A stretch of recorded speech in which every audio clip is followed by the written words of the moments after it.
विद्यार्थियों, आज के वीडियो लेक्चर में हम लोग समझेंगे एक्सरसाइज 3.3 और इसमें से पहला क्वेश्चन दे रखा है, इसको ध्यान से पढ़िए और ये मोस्ट इंपॉर्टेंट क्वेश्चन है विद्यार्थियों। ये हर बार एग्जाम में पूछा ही जाता है, यहाँ से एक क्वेश्चन जरूर पूछा जाता है। निम्न समीकरणों के युग्म को विलोपन विधि तथा प्रतिस्थापन विधि से हल कीजिए, कौन सी विधि अधिक उपयुक्त है ये भी बताना है। तो देखिए ध्यान से समझते हैं सारे क्वेश्चनों को। सबसे पहले क्वेश्चन यहाँ दे रखा है विद्यार्थियों, इसको दो तरह से सॉल्व करना है। एक तो है आपकी विलोपन विधि और दूसरी है आपकी प्रतिस्थापन विधि। तो चलिए पहली विधि से हम सॉल्व करते हैं, विलोपन। चलिए सॉल्व करते हैं, इसको देखते हैं। क्वेश्चन दे रखा है x + y = 5, इसको मैंने समीकरण 1 मान लिया। और दूसरा दे रखा है, आप ध्यान से देखिएगा, ये समीकरण दे रखा है, दोनों समीकरण दे रखे हैं और दोनों को मैंने मान लिया। पहले वाले को 1 मान लिया, दूसरे वाले को 2। इसको पहले सॉल्व करेंगे विद्यार्थियों विलोपन विधि। और विलोपन विधि में क्या होता है, किसी एक टर्म्स को काटना होता है, चाहे आप x को काट लो या y को, कोई दिक्कत नहीं। लेकिन काटने के लिए आपको ये ध्यान रखना है कि अगर ऊपर प्लस है तो नीचे वाले को माइनस बनाना है, ऊपर माइनस है तो नीचे वाले को प्लस बनाना है। इतना याद रखिएगा कि माइनस और प्लस ही करते हैं, इस बात को आपको याद रखना है। और उसके गुणांक को भी सेम करना है। अब देखो, अगर मैं y को काटना चाह रहा हूँ तो यहाँ y का गुणांक 3 है और यहाँ y का गुणांक कितना है, 1 है। तो पहले गुणांकों को सेम करिएगा। तो यहाँ लिखेंगे विद्यार्थियों, समीकरण 1 में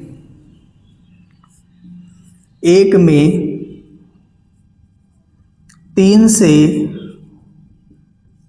गुणा करने पर, जब गुणा करोगे तो कितना हो जाएगा, 3x होगा प्लस 3y होगा बराबर 15। इसको मैंने समीकरण नाम दे दिया 3।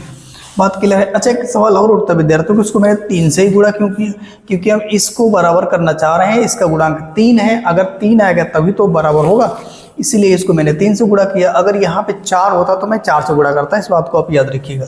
अब समीकरण 2 और 3, समीकरण 2 और 3 को क्या करेंगे, आप जोड़ेंगे। याद रखिएगा, अगर सेम चिन्ह है, अगर सेम चिन्ह है तो आप घटा दीजिएगा। सेम चिन्ह है तो घटा दीजिएगा। सेम में प्लस प्लस हो सकता है, माइनस माइनस हो सकता है। और अगर विपरीत चिन्ह है, विपरीत चिन्ह है तो उस कंडीशन में आपको जोड़ना होगा। बात क्लियर है। तो यहां से चलिए सॉल्व करते हैं आगे। समीकरण 2 व समीकरण 3 को जोड़ने पर, अब जोड़ेंगे तो क्या होगा विद्यार्थियों, ध्यान से देखिएगा। ये 2x - 3y बराबर कितना है, 4। ये समीकरण कौन सा है, 2 है। अब 3 क्या दे रखा है, 3x प्लस का 3y बराबर 15। ये समीकरण 3 है। अब इसको जब जोड़ रहे हैं विद्यार्थियों तो ये माइनस और प्लस कट जाएगा, और जब ये कट जाएगा तो यहाँ से आगे देखना, ये 2x और 3x मिलकर कितना हो जाएगा, तो आप बोलोगे 5x हो जाएगा। ये कितना होगा, 5x। 2x और 3x मिलकर 5x हो जाएगा। और यहाँ से देखना है 4 और 15 मिलकर कितना हो जाएगा, 19। तो यहाँ से आ जाएगा 19। तो हमारे पास जो x की वैल्यू आएगा विद्यार्थियों, वो 19 बटे कितना आएगा, 5। यानी यहाँ से देखिएगा, जो x की वैल्यू आई है वो 19 बटे 5 आई है। अब हमको चाहिए y की वैल्यू की निकालने के लिए हमारे पास 3 समीकरण है। आप किसी एक समीकरण में रख दीजिएगा, लेकिन याद रखिएगा जिस समीकरण में तुम्हें ज़्यादा सॉल्व ना करना पड़े उसमें रख दीजिएगा, कोई दिक्कत नहीं। मैं पहले वाले में रख देता हूँ। यहाँ पे लिखूंगा समीकरण 1 में x का मान रखने पर, जब मान रखेंगे तो विद्यार्थियों x के आपको 19 बटे 5 और ये प्लस y आएगा, बराबर में 5 है तो 5 रखेंगे। अब इसको सॉल्व कर लेंगे विद्यार्थियों, तो y बराबर कितना आ जाएगा, 5 और ये हो जाएगा 19 बटे 5। बात क्लियर है, बराबर में 5 है। और मैंने क्या कि इसको उठाकर उधर कर दिया, तो जब उधर करेंगे तो चिन्ह बदल जाएगा। तो ये हो गया 19 बटे 5। और इसको जब इससे गुणा करेंगे विद्यार्थियों तो कितना हो जाएगा, y बराबर, देखो उसको गुणा कर लीजिएगा, 5 × 5 = 25 माइनस हो जाएगा 19 बटे कितना होगा, 5। अब इसको और आगे सॉल्व करेंगे, तो जब और आगे सॉल्व करेंगे तो 25 में से आपको 19 घटा देना है, तो कितना बचेगा, 6 बचेगा। और 6 बटे कितना आ जाएगा, 5। तो दैट्स ऑल, यही आ गया विद्यार्थियों आपके आंसर। यहाँ तक कोई दिक्कत नहीं होनी चाहिए। ये हो गया मेरा पहला पार्ट और पहले पार्ट से विलोपन। चलिए सेकंड पार्ट देखते हैं। सेकंड पार्ट देखिए बिल्कुल आसान है। अच्छा इसमें चेक करिएगा पहले, क्या किसी का गुणांक सेम है, यानी x और y में से किसी का गुणांक सेम है। अगर गुणांक सेम होगा तभी कटेगा, अगर सेम नहीं होगा तो हमको सेम करना पड़ेगा। विलोपन विधि में यही होता है विद्यार्थियों, किसी एक टर्म को काटना होता है। आप ध्यान से देखिएगा, अगर यहाँ प्लस है तो यहाँ माइनस है, इसका मतलब प्लस माइनस करता है, लेकिन ऊपर इसका गुणांक 4 है और यहाँ 2 है, इसका मतलब पहले मुझे गुणांक को सेम करना पड़ेगा। जैसे कि यहाँ दे रखा है ये y है, इस y को मुझे 4, y के गुणांकों को 4 बनाना। अभी फिलहाल कितना है 2, तो आप इस 2 को 4 बनाने के लिए 2 से गुणा करेंगे और 2 से गुणा करेंगे, इस पूरे समीकरण में गुणा करना विद्यार्थियों, ठीक है। मतलब इसमें भी करना है, इसमें भी करना है, इसमें भी करना है। तो मैं यहाँ लिख देता हूँ विद्यार्थियों। सबसे पहले इसको मान लेता हूँ नंबर 1 समीकरण, और ये हमारा हो जाएगा 2। यहाँ लिखेंगे समीकरण 2 में 2 से गुणा करने पर, और जब 2 से गुणा करेंगे विद्यार्थियों तो क्या बनेगा, ध्यान से देखिएगा। यानी ये 4x हो जाएगा और ये 4y हो जाएगा और बराबर ये 4 हो जाएगा। समीकरण ये कौन बन जाएगा विद्यार्थियों, 3। इस समीकरण 2 से मैंने बना लिया समीकरण 3। अब समीकरण 1 और 2 को जोड़ देंगे तो ये कट जाएंगे कटने वाले। यहाँ लिखेंगे समीकरण 1 व 3 को जोड़ने पर, और जब विद्यार्थियों समीकरण 1 व 3 को जोड़ रहे हैं तो समीकरण 1 क्या है, तो आप देखिएगा 3x प्लस का 4y बराबर 10 समीकरण 1। और अगला दे रखा है विद्यार्थियों समीकरण 3 क्या है, ध्यान से देखिएगा 4x और माइनस का 4y बराबर कितना है 4। समीकरण कौन बनेगा आपका 2। अब इसको सॉल्व कर लेते हैं विद्यार्थियों, तो इसमें कटने वाला कट जाएगा, यानी इससे कट गया, और जब कटेगा तो कितना बचेगा, अब ध्यान से देखिएगा, तो कट ही गया। 7x आएगा और बराबर कितना आएगा, तो बोलोगे 14 आ जाएगा। x से बराबर कितना आएगा, 14/7 आएगा, काट दीजिएगा 2 आएगा। x बराबर यहाँ आ गया विद्यार्थियों 2, तो मैंने x का मान कितना निकाल लिया 2। अब मैं क्या करूँगा, ध्यान से देखना है, ध्यान से देखना। इस x का मान आप किसी भी समीकरण में रख दीजिएगा, चाहो तो 1 में रख दो, 2 में, 3 में, आपको y की वैल्यू मिल जाएगी। तो मैं रख देता हूँ समीकरण 1 में। देखिएगा यहाँ समीकरण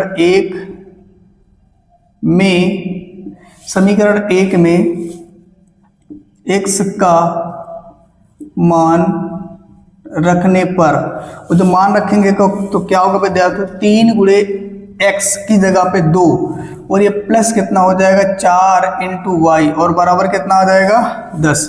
इसे आगे सॉल्व करेंगे तो इसको गुणा करेंगे, तो गुणा करने पे 6 आ जाएगा, ये 6 आएगा और ये कितना हो जाएगा 4y आएगा बराबर 10 हो जाएगा। इसको आगे सॉल्व करेंगे तो 4y और ये बराबर कितना होगा प्यारे विद्यार्थियों, तो 10 और ये माइनस हो जाएगा 6, मतलब ये इधर वाला उधर चला जाएगा तो नेगेटिव हो जाएगा। अब इसे सॉल्व करेंगे तो कितना हो जाएगा 4y और बराबर कितना हो जाएगा, बोलो तो 4 बचेगा, तो यहाँ से y बराबर कितना आएगा 4/4 कट जाएगा प्यारे विद्यार्थियों, तो y बराबर कितना आएगा 1। यानी मैंने x की वैल्यू 2 निकाला और y की वैल्यू 1 निकाल लिया, ठीक है। अब आप इसे अच्छे से नोट करिए, चाहो तो स्क्रीनशॉट भी ले सकते हो, ठीक है। चलिए विद्यार्थियों थर्ड पार्ट सॉल्व करते हैं, और ये भी बिल्कुल इजी क्वेश्चन है, ध्यान से देखिएगा। यहाँ आप क्या करेंगे, इसको पहले सॉल्व कर लीजिएगा, तो 3x माइनस का 5y बराबर 4, ये समीकरण 1 बन जाएगा। यानी आपने इसको सॉल्व कर लिया तो ये जो 4 इधर था लेफ्ट में, आप उसे राइट में कर देंगे तो प्लस का हो जाएगा। इस तरह से इसको सॉल्व करेंगे विद्यार्थियों, तो 9x और माइनस का 2y बराबर 7, ये समीकरण बनेगा 2। बात क्लियर है जी, बिल्कुल क्लियर होना चाहिए। यानी आप जो 2y था इसको आपने लेफ्ट साइड में ले लिया तो नेगेटिव हो जाएगा, कोई दिक्कत नहीं। अब यहाँ से इसे सॉल्व करेंगे, तो जब इसे सॉल्व करोगे तो इसमें अब किसी एक गुणांक को बराबर करना है, किसी एक गुणांक को, यानी चाहे x को चाहे y को। अब देखा जाए तो यहाँ x कितना है आपके पास, x का गुणांक कितना है 9 और यहाँ x का गुणांक कितना है 3। तो जब तक ये सेम नहीं होंगे तब तक कटेंगे नहीं। तो मैं समीकरण 1 में गुणा कर देता हूँ 3 से, क्योंकि 3 से गुणा करने पर 9 बन जाएगा। तो यहाँ लिखूंगा विद्यार्थियों समीकरण 1 में 3 से गुणा करने पर, अच्छा 3 से गुणा क्यों कर रहा है ये बात पता है आपको, अगर पता हो तो कमेंट बॉक्स में जल्दी से बताइएगा। चलिए आगे देखते हैं। तो ये कितना बनेगा विद्यार्थियों, 9x और ये हो जाएगा 15y बराबर 12, समीकरण बन जाएगा 3। अब हम क्या करेंगे विद्यार्थियों, समीकरण 2 और 3 को क्या करेंगे, अच्छा आप बताओ मुझे, जोड़ेंगे या घटाएंगे। अभी मैंने जस्ट बोला था सेम चिन्ह है तो आप उसे घटा देंगे। ये देखिए यहाँ पे प्लस है, यहाँ पर भी प्लस है, जिसके आगे कुछ चिन्ह नहीं होता उसके आगे प्लस मान लेते हैं, इसके आगे भी प्लस, इसके आगे प्लस, वो सेम चिन्ह आने पे घटाते हैं विद्यार्थियों, इस बात को आपको याद रखना है। तो चलिए घटाइए और घटा के बताइए कितना आता है। देखिए यहाँ लिखेंगे समीकरण 2 व 3 को घटाने पर, और जब घटाएंगे मेरे प्यारे विद्यार्थियों तो क्या होगा आप बताओ मुझे, ध्यान से सोचिए और समझिए फिर बताइएगा। देखिए इसमें क्या होगा, यहाँ से आप देख पा रहे होंगे तो समीकरण पे 2 चाहिए, समीकरण 2 ये दे रखा है 9x माइनस का 2y बराबर 7, समीकरण 2 है आपका। और फिर समीकरण आप 3 देख पा रहे हैं, ये 9x है माइनस का 15y है इक्वल 12, ये है आपका समीकरण 3। इसको आप सॉल्व करेंगे तो नेगेटिव करने पर चिन्ह बदलते हैं, इस बात को आप याद रखिएगा। अब यहाँ पर विद्यार्थियों क्या करेंगे, चिन्ह बदल देंगे, जो माइनस होगा वो प्लस हो जाएगा और जो प्लस होगा वो माइनस होगा, यानी ये कट गया। बात क्लियर है, कोई दिक्कत नहीं होनी चाहिए। यानी ये प्लस था, देखो ये वाला नहीं मानेंगे, नीचे वाला मानेंगे टेस्ट। ये देखो यहाँ माइनस था प्लस कर दिया, यहाँ प्लस था माइनस कर दिया, ठीक है, इस बात को याद रखिएगा। इनको घटाएंगे विद्यार्थियों तो 15 में से 2 जाएगा तो कितना बचेगा आप बताओगे, 13, यानी 13y बचेगा। और इधर देखिएगा 12 में से 7 जाएगा तो 5 बचेगा, वो भी किसका, माइनस का।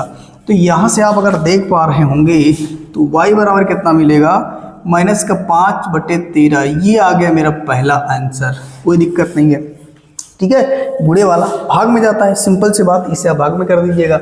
अब मुझे चाहिए किसका मान, x का। तो x का मान निकालने के लिए हमारे पास समीकरण 3 है, 3 में से जिसमें आपको इजी लगे उसमें रख दीजिए। मैं क्या करता हूँ, समीकरण 1 में रख देता हूँ, ध्यान से देखिएगा। समीकरण 1 में y का मान रखने पर, और जब y का मान रखेंगे समीकरण 1 में तो क्या बनेगा, ध्यान से देखिएगा। ये 3x रहेगा मेरे प्यारे विद्यार्थियों, और ये रहेगा 5y। y की जगह पे कितना रखोगे, माइनस का, ध्यान से देखिएगा, 13 बटे में आएगा और बराबर कितना है, 4। इसको सॉल्व करिएगा, जब इसे सॉल्व करेंगे तो 3x ये देखिए कितना हो जाएगा, आप बताओगे प्लस हो जाएगा, और ये 25 बटे कितना आएगा, 13 बराबर कितना है, 4। मेरे प्यारे विद्यार्थियों ध्यान से देखिएगा, और ये 25/13। अच्छा एक काम करो, इसको उधर लेके चले जाओ, जब उधर ले जाओगे तो कितना हो जाएगा, 4, और ये माइनस का 25/13। बात क्लियर है जी, कोई दिक्कत नहीं। यानी आपने क्या किया, इस पूरे नंबर को उठाकर उस साइड कर दिया तो पॉजिटिव है, ये नेगेटिव हो जाएगा। अब इसको गुणा कर लीजिएगा, जब गुणा करोगे तो कितना हो जाएगा आप बताओगे, 13 चौको कितना हो जाएगा, 52, और ये हो जाएगा 25 और बटे कितना आएगा, 13। कोई दिक्कत नहीं, 25 में से आपको हटाना है। अब 52 में से आपको 25 घटाना है तो कितना बचेगा, आप बाहर घटा लीजिएगा, या आपको आता है तो डायरेक्ट कर लीजिएगा, कोई दिक्कत नहीं। यहाँ घटाओगे तो कितना हो जाएगा, आप बोलोगे 12 में से आप घटाएंगे 5 तो बचेगा 7, और इधर बचा 2, 1 हासिल दिया था तो बचेगा 2। यानी यहाँ से आप देखेंगे तो यहाँ 3x बराबर कितना आ जाएगा, 27/13 आ जाएगा।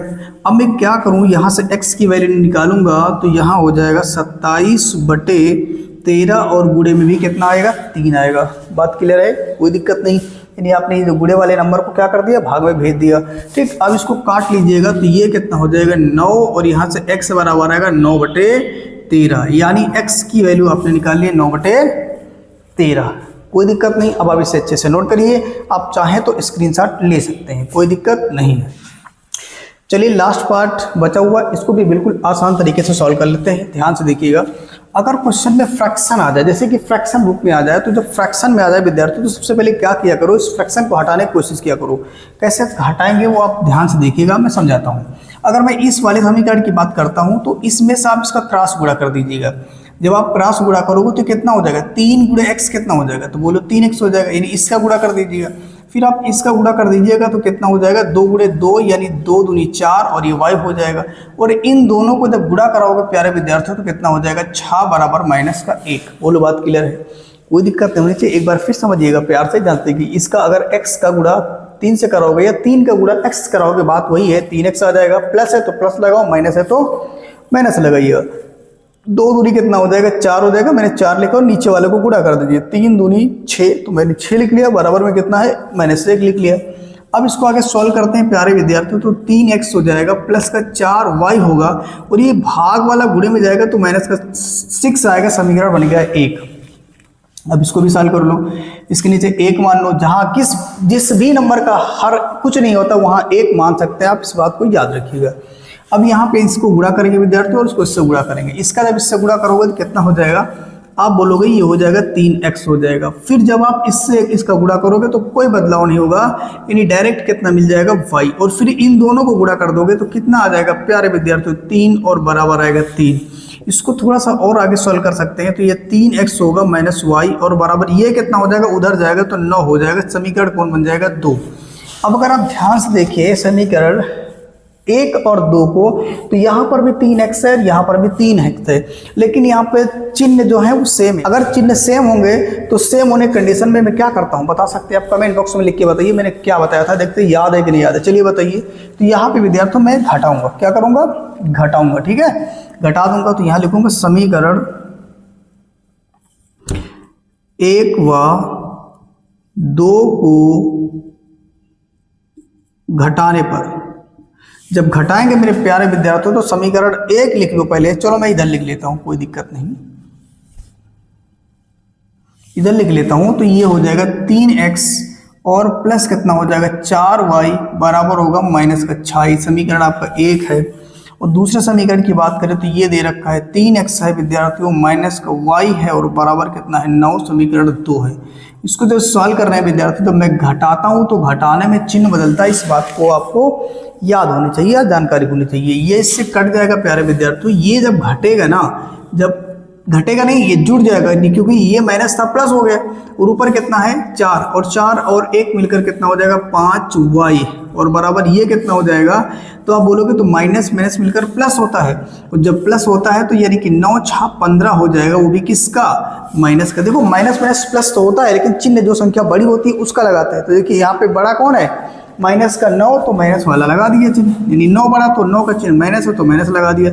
इसको काटेंगे प्यारे विद्यार्थियों तो कितना आ जाएगा 3, यानी y बराबर कितना आ गया 3 आ गया, कोई दिक्कत नहीं। अब इसी तरह से x की वैल्यू फाइंड आउट करेंगे। तो ध्यान से देखिएगा, x की वैल्यू निकालने के लिए मेरे पास 2 समीकरण है। आप चाहे समीकरण 1 में रख दो, समीकरण 2 में रख दो, आपका जिसमें मन करता है उसमें रख दो, कोई दिक्कत नहीं। तो चलिए समीकरण किसमें रख लें, 1 में रख देते हैं। समीकरण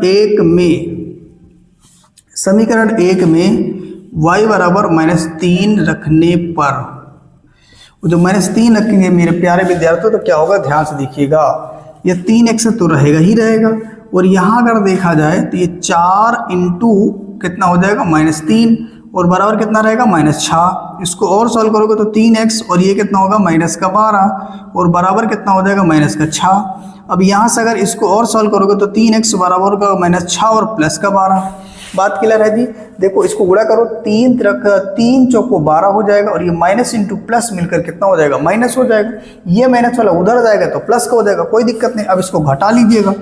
अब घटाएंगे या जोड़ेंगे जैसा आप सोचो, तो ये कितना हो जाएगा 3x बराबर कितना हो जाएगा, तो ये हो जाएगा 6, वो भी किसका, प्लस का, क्योंकि प्लस वाली संख्या बड़ी है। अब यहाँ से x निकालेंगे तो 6/3 आएगा, इसको काटेंगे तो कितना आएगा विद्यार्थियों 2, यानी x की वैल्यू आपने कितना निकाला 2 और y की वैल्यू कितना निकाल लिया आपने, तो आप बोलोगे y की वैल्यू -3 आई है।